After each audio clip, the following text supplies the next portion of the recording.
Good morning, students. In the last lecture, we saw that on Tejaswini's birthday, her father gifted her a beautiful bicycle, and so she was very happy. She felt proud. Let's move on. She was riding at her top speed. Then she noticed a red button near the bell. What was that? She pushed the button. Lo and behold, there came out a big fan on the rear wheel. The fan started rotating. It thrilled Tejaswini. The bike was flying now. She pedaled faster and the bike went up and up 3, 4, 5, 50 meters. She was thrilled. Now she was flying over the river. She looked down. Oh, is that a kite in the river? It was a boat. She turned the handle towards her village. She saw her school. Oh no, there are so many leaves of the trees on the roof. I will clean them tomorrow, she thought. What else could she see from there? So let's understand these two paragraphs.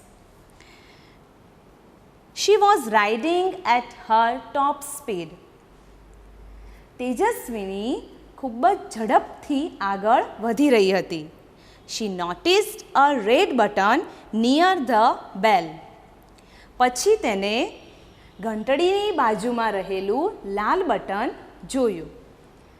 અહીંયા શબ્દ છે notice. નોટિસના બે અર્થ થાય છે.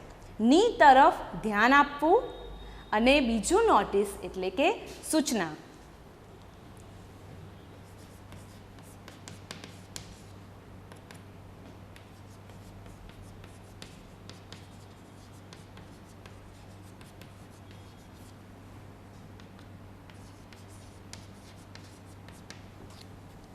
એક નોટિસનો અર્થ થાય છે ની તરફ ધ્યાન આપવું અને બીજા નોટિસનો અર્થ થાય છે સૂચના. કોઈને આપણે સૂચન કરીએ તો એને નોટિસ આપી કહેવાય. Then she noticed a red button near the bell. પછી તેને ઘંટડીની બાજુમાં રહેલું લાલ બટન પર ધ્યાન આપ્યું. What was that? તે શું હતું? She pushed the button. તેને બટન દબાવ્યું.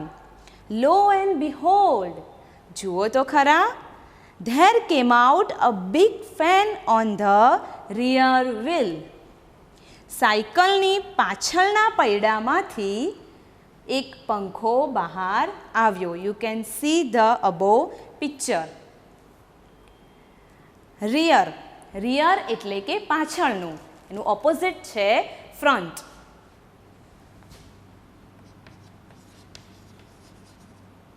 રિયર એટલે પાછળનું અને ફ્રન્ટ એટલે આગળનું. The fan started rotating. પંખો ફરવા લાગ્યો. It thrilled તેજસ્વીની. તેજસ્વીની ખૂબ જ રોમાંચિત થઈ ગઈ. She pedaled the bicycle with full strength. તેને ખૂબ જ ઝડપથી સાયકલ ચલાવી. And what a miracle! અને કેવો ચમત્કાર થયો. The bike's front wheel, બાઇસિકલનું આગળનું પૈડું, rose from the ground. જમીન પરથી ઊંચકાયું. અહીંયા rose એ રાઇઝનું પાસ્ટ ફોર્મ છે.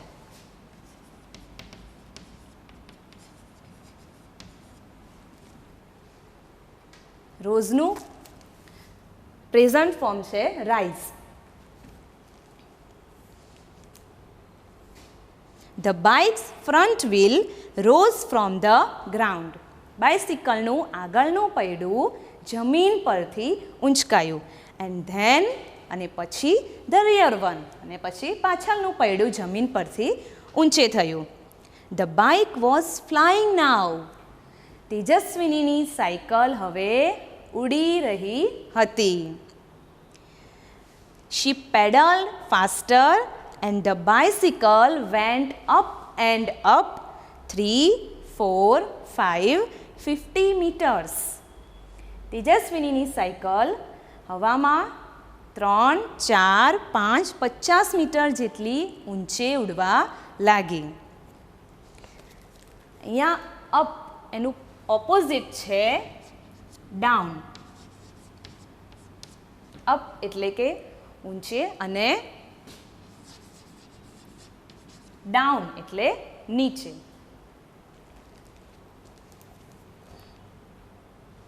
She was thrilled. તે ખૂબ જ રોમાંચિત થઈ ગઈ. Now she was flying. હવે તેજસ્વીની ઉડી રહી હતી.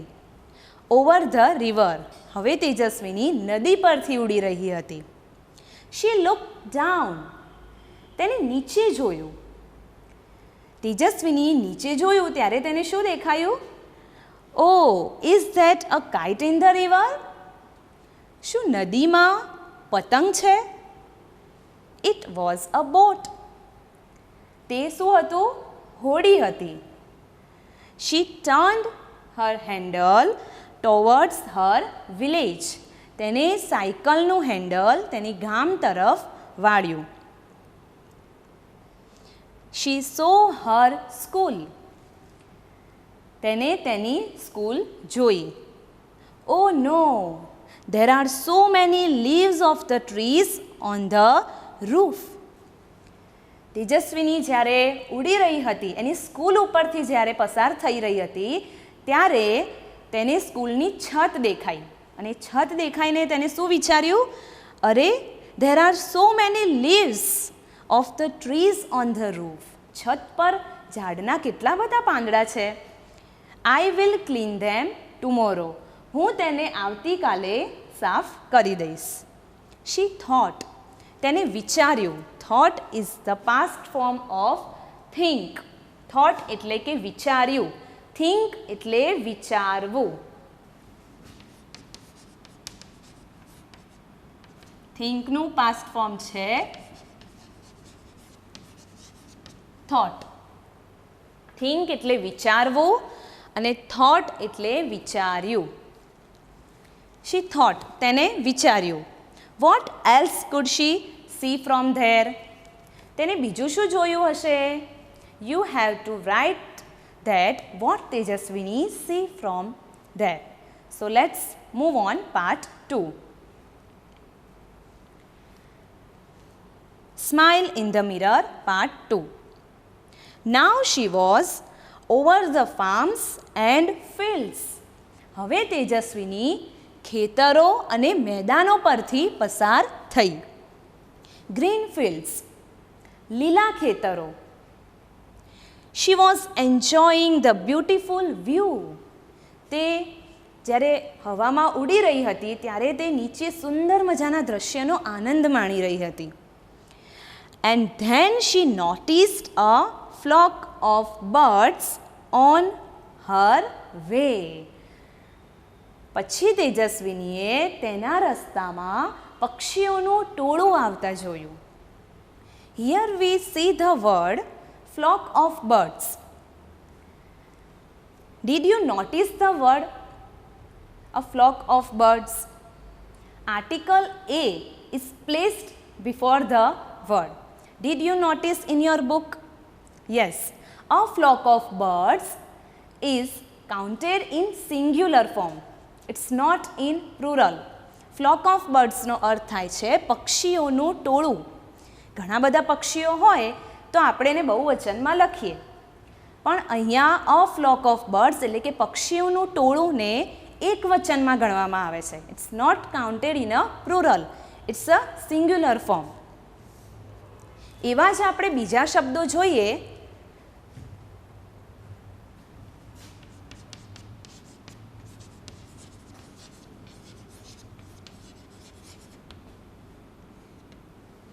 અ ફ્લોક ઓફ બર્ડ્સ જેવા બીજા શબ્દો. ફ્લોક ઓફ બર્ડ્સ એટલે કે પક્ષીઓનું ટોળું. એની આગળ આર્ટિકલ અ મૂકવામાં આવે છે કારણ કે તેને એકવચનમાં ગણવામાં આવે છે.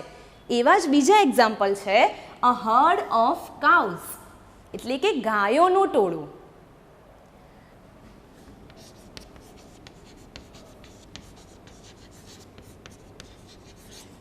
અ બંચ ઓફ કીઝ એટલે કે ચાવીનું ઝુમખું. ઘણી બધી ચાવીઓ હોય તો તેને આપણે બહુવચનમાં ગણી શકીએ, પણ અહીંયા જ્યારે એક સમૂહની વાત થાય છે ત્યારે તેને એકવચનમાં ગણવામાં આવે છે. એટલા માટે આ શબ્દોની આગળ આર્ટિકલ એ મુકાય છે. So let's move on. Then she noticed a flock of birds on her way. પછી તેને તેના રસ્તામાં પક્ષીઓનું ટોળું આવતા જોયું. What else could Tejaswini see from there? You have to write this Tejaswini, what Tejaswini saw from there. Smile in the mirror, part 2. Now she was over the farms and fields. Green fields. She was enjoying the beautiful view. And then she noticed a flock of birds on her way. She applied the brakes. The fan stopped and the bike started coming down. Tejaswini closed her eyes and held the handle tightly. But within seconds, dhadam, she cried out, "Oh, Ma!" She opened her eyes. Oh my God, it was a dream. She got up, washed her face, looked into the mirror. It was a dream this time. But it will not be a dream forever. She promised herself. I will make a bike like this and fly over my village. She smiled at herself in the mirror. So let's understand these two paragraphs. Now she was over the farms and fields, green fields. હવે તેજસ્વીની મોટા મોટા મેદાનો, ખેતરો, લીલાછમ મેદાનો પરથી ઉડી રહી હતી. She was enjoying the beautiful views. તે જ્યારે હવામાં ઉડી રહી હતી એટલે ઉપર 50 મીટર ઉપર ત્યારે જે ઉડી રહી હતી ત્યારે તે ખૂબ જ સુંદર દૃશ્યનો આનંદ માણી રહી હતી. And then અને પછી she noticed a flock of birds on her way. જ્યારે તેજસ્વીની હવામાં ઉડી રહી હતી ત્યારે તેને તેના રસ્તામાં a flock of birds on her way, પક્ષીઓનું ટોળું જોયું. અહીંયા એક વર્ડ flock of birds એટલે કે પક્ષીઓનું ટોળું, તેને બહુવચનમાં ગણવામાં આવતું નથી. આ વર્ડને, આ શબ્દને એકવચનમાં ગણવામાં આવે છે. A flock of birds is taken in a singular form.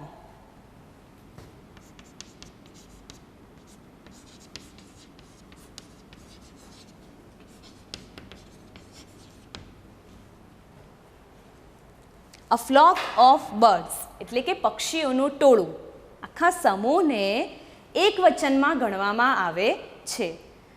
Let's see the another example.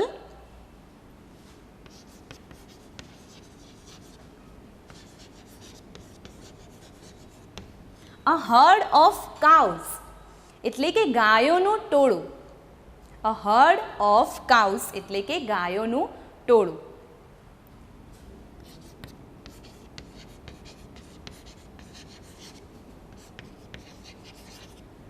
A bunch of keys. ચાવીનું ઝુમખું. ચાવીઓ નહીં, ચાવીનું ઝુમખું. તેને એકવચનમાં સિંગ્યુલરમાં ગણવામાં આવે છે. આવા શબ્દોને બહુવચનમાં ગણવામાં આવતું નથી. Let's move on.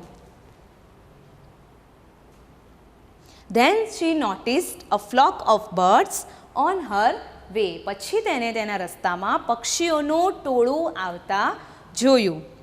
She applied the brakes. When Tejaswini saw the flock of birds on her way, she applied brakes. તેને બ્રેક લગાવી. And when Tejaswini applied the brakes, જ્યારે તેજસ્વીની બ્રેક લગાવી પછી શું થયું? The fan stopped. જે પંખો ફરતો હતો તે બંધ થઈ ગયો.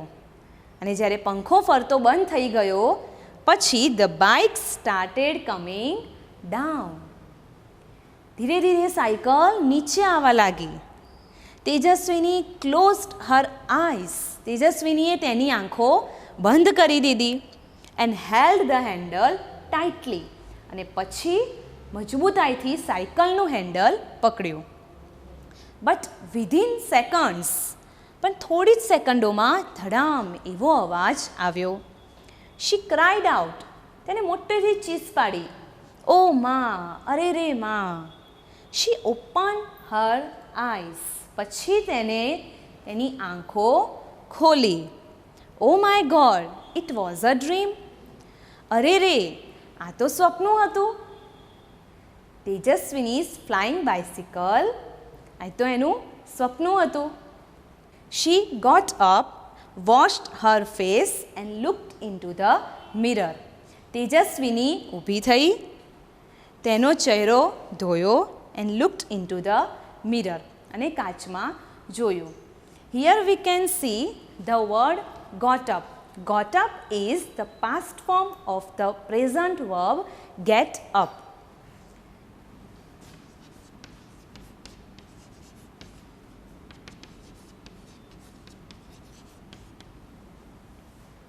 Got up એ get up નું past form છે. અહીંયા got up નું એક સિમિલર પણ થાય છે wake up. Wake up is a similar of get up, to wake up. Get up and wake up both are similar words but little different. Let's try to understand. When your alarm rings in the morning, it's called a wake up. જ્યારે સવારમાં alarm વાગે છે અને તમે જાગો છો, your eyes are open, તમારી આંખો ખોલે છે, તેને કહેવાય જાગવું, wake up. Okay. And then you get out of the bed, it's called get up. પછી તમે પથારીમાંથી જ્યારે ઊભા થાવ છો તો એને કહેવાય get up. ખબર પડી ગઈ? wake up એટલે કે જાગવું અને get up એટલે કે ઉઠવું. ઓકે, તેજસ્વીની got up. તેજસ્વીની ઉઠી, અરીસામાં જોયું અને તેનું મોં ધોયું. It was a dream. પછી તેને વિચાર્યું કે હા, આ તો સ્વપ્નું હતું. But it was a dream this time, but it will not be a dream forever. આ વખતે તો આ સપનું હતું, પણ આ સ્વપ્નું હંમેશા માટે રહેશે નહીં. ફોર એવર એટલે કે હંમેશ માટે. The similar word of forever is always.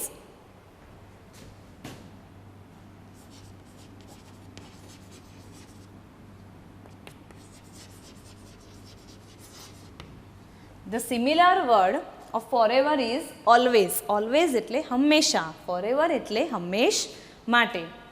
તો તેજસ્વીનીએ વિચાર્યું કે આ વખતે તો આ સપનું હતું, પણ it will not be a dream forever. હંમેશ માટે આ સ્વપ્નું બનીને રહેશે નહીં. She promised herself. તેને તેની જાતને જ વચન આપ્યું. herself એટલે કે તેની જાતને જ. herself is a reflexive pronoun. તેને તેની જાતને વચન આપ્યું કે I will make a bike like this. હું આવી એક બાઇસિકલ બનાવીશ and fly over my village. અને મારા ગામ ઉપરથી ઉડીશ. She smiled at herself in the mirror. તે કાચમાં જોઈને પછી તેની સામે જ હસી. So, let me ask you some questions. What did Tejaswini notice? તેજસ્વીનીએ શું જોયું? તેજસ્વીની noticed a red button near the bell. Second question is, what did Tejaswini see on the roof of her school? તેજસ્વીનીએ તેની સ્કૂલની છત પર શું જોયું? તેજસ્વીની saw many leaves of the trees on the roof of her school. તેજસ્વીનીએ તેની સ્કૂલની છત પર ઝાડના પાંદડા જોયા. What did Tejaswini notice on her way? તેજસ્વીનીએ તેના રસ્તામાં શું જોયું? The answer is, Tejaswini noticed a flock of birds on her way. Tejaswini noticed a flock of birds on her way. તેજસ્વીનીએ પક્ષીઓનું ટોળું તેના રસ્તામાં આવતું જોયું. What did Tejaswini promise herself? તેજસ્વીનીએ તેની જાતને શું વચન આપ્યું? તેજસ્વીની promised to make a real flying bicycle herself. તેજસ્વીનીએ તેની જાતને જ વચન આપ્યું કે હું આવી જ એક ઉડતી બાઇસિકલ બનાવીશ. Okay, hope you understand this beautiful unit.